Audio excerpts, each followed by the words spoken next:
This video is sponsored by Raid Shadow Legends. In my travels in New World, I've started to pick up a bunch of little tips and tricks. For those of you familiar with my Tarkov content, you know that I like to find all of these little technical things and share them with all of you in order to elevate the player base on a whole and improve everyone's gameplay as best I can, either through tricks to get the job done faster or through best practices to improve the competition between us all. This will be the first of a series of Little Things videos that I'll be generating for all of you on a regular basis to share the tips and lesser known parts of New World.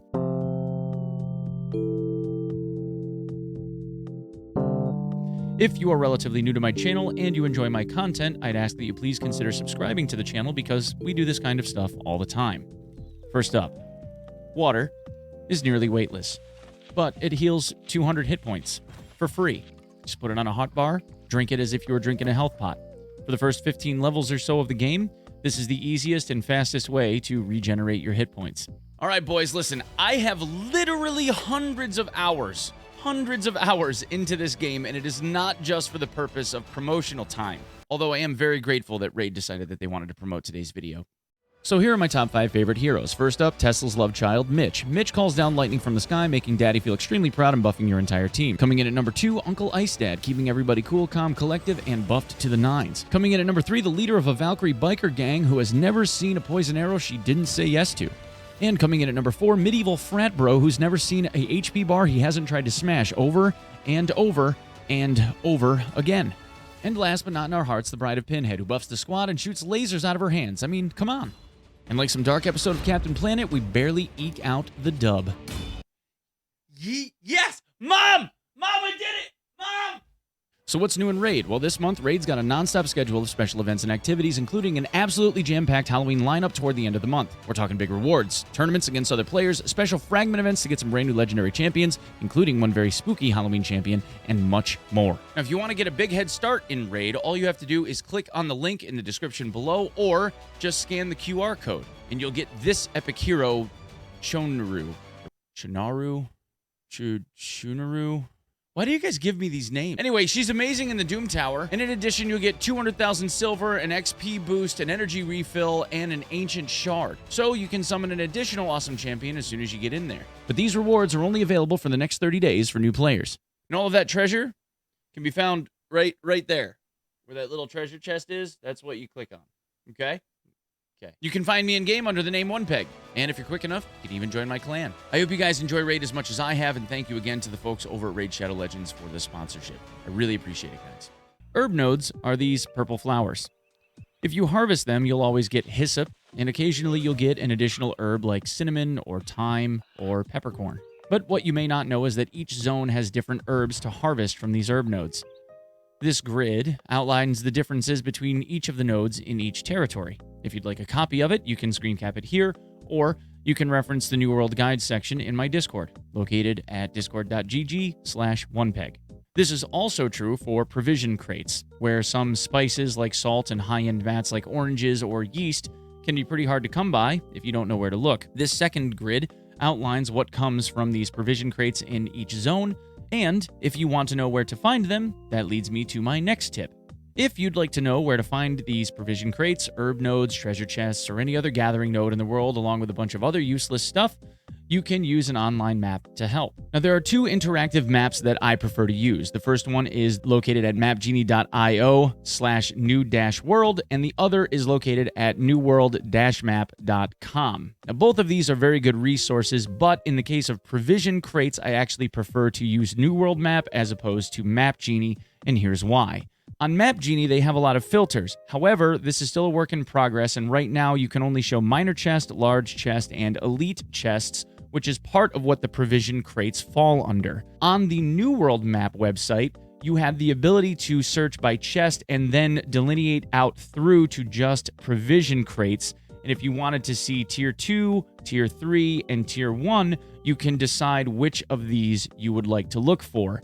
This is a very, very useful tool in terms of filtering for the types of chests that you're trying to find. And in the case of provision crates, being able to know which one are provisions and which ones aren't are a very big help. When you are grinding in New World, if you enable your PvP flag inside of a city by pressing U, there is a slight XP bonus in your travels of 5%. However, this leaves you open to being attacked in PvP, obviously, and can lead to some frustration if you repeatedly get killed in your travels. This bonus applies to all forms of experience gains, though. So rather than leaving yourself PvP flagged at all times, you can try this. The majority of the experience that you gain in New World comes from territory standing rank increases, which has an XP bonus of anywhere between 800 and 7,000 plus XP per rank gained, depending on how high of a level the zone is that you are in, as well as the quest turn-ins obviously give you a huge chunk of XP too. Between these two sources, this is the primary way that people will level up. So, if you are going out into New World, have your PvE flag on instead, and then when you go to hand in your quests or board missions, turn on your PvP flag inside of the city for the extra 5% as you hand in them and collect the XP reward, and just turn it back off again when you go back out. Now, this also includes territory reward XP, which augments this even further, but the 5% is absolutely there. In New World, a stat point is a stat point.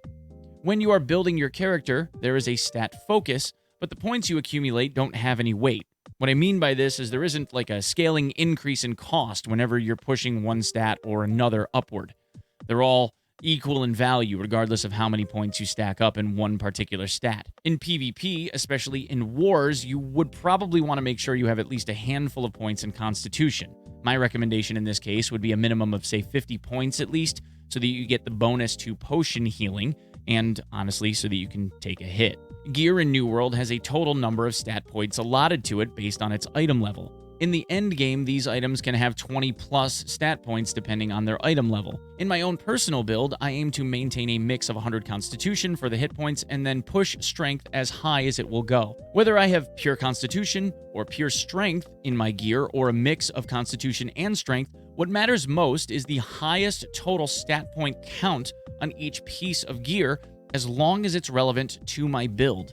So for instance, a 15 con 6 strength ring, which has 21 stat points, is going to be better than a ring that is pure strength with only 20 points, because 21 is bigger than 20, and I can readjust my total stat mix on my character using respecs to get the extra point in strength.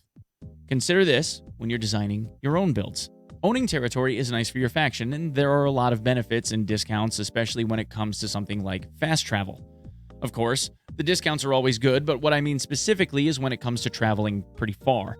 Fast travel is basically based on weight, and when you're looking to do some fast traveling, sometimes traveling to different zones, especially far away, can be relatively problematic. When you're looking to fast travel, say from Windsward up here to this point in Eden Grove, for instance, you'll notice that the fast travel cost is 271 Azoth. That's pretty huge. So a couple of things that you can do are as follows. First, take a look at the weight of the items that you have in your utility section, like potions. Large stacks of potions weigh a considerable amount. What you want to do before you fast travel, if you're looking to min-max this and save on Azoth, which is pretty expensive, is to make sure that you sort by weight and then take all of the heaviest items and put them here on your hotbar. Because if you notice, the inventory weight goes down. Now that I've saved myself a little bit of weight, if I look at the map, now this has gone down to 259.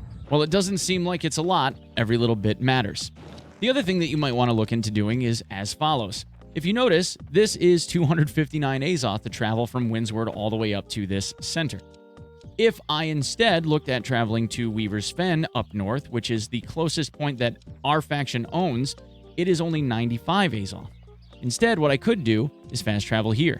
Now that I'm at this point in Weavers, the fast travel cost here is only 74. And it doesn't take a math whiz to realize that 169 is a little bit less. Shout out to Sacriel for showing me that one. Animation canceling in this game seems to have become the norm, and the devs for the most part have been rather silent on the issue as to whether or not they are intended. Regardless, if you want an edge in PvP, this is a skill, at least for now, that you really need to learn. It's relatively simple to understand. In most every circumstances, the action of taking your weapon out or putting your weapon away is at a higher priority than finishing the animations of some attacks, as well as dodging.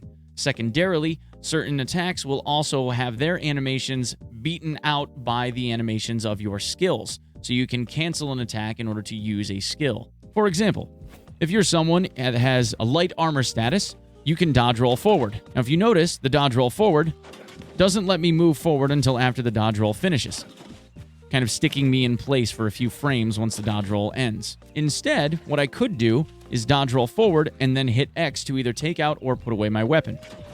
In doing so, I no longer have that sticking at the end of the dodge roll. So if you're ever chasing somebody in PvP and it seems like they're dodge rolling a considerable distance and you're not able to catch them, you may want to implement tactics like this one in order to be able to maintain your momentum.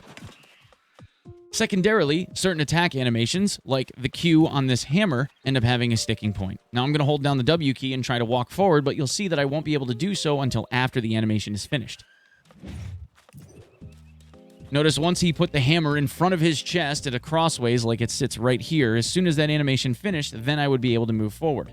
However, what I can do instead is hit Q and then put the weapon away, and I get to move a few frames earlier. Now, one other thing that you're able to do with skills is interrupt an attack animation. Now, if you notice, I'm going to pull back on the hammer, and I can't move forward until after the hammer comes across my body back to that 0 position again, ending the loop. However, I can cancel this early at any point I like simply by pressing a skill. Notice I had the hammer back. So a common practice is if you are going to be in PvP and you decide that you're going to hit somebody with an attack, you follow that up with something like that, or you follow it up with a Q, where you're then able to get those attacks in just a little bit earlier.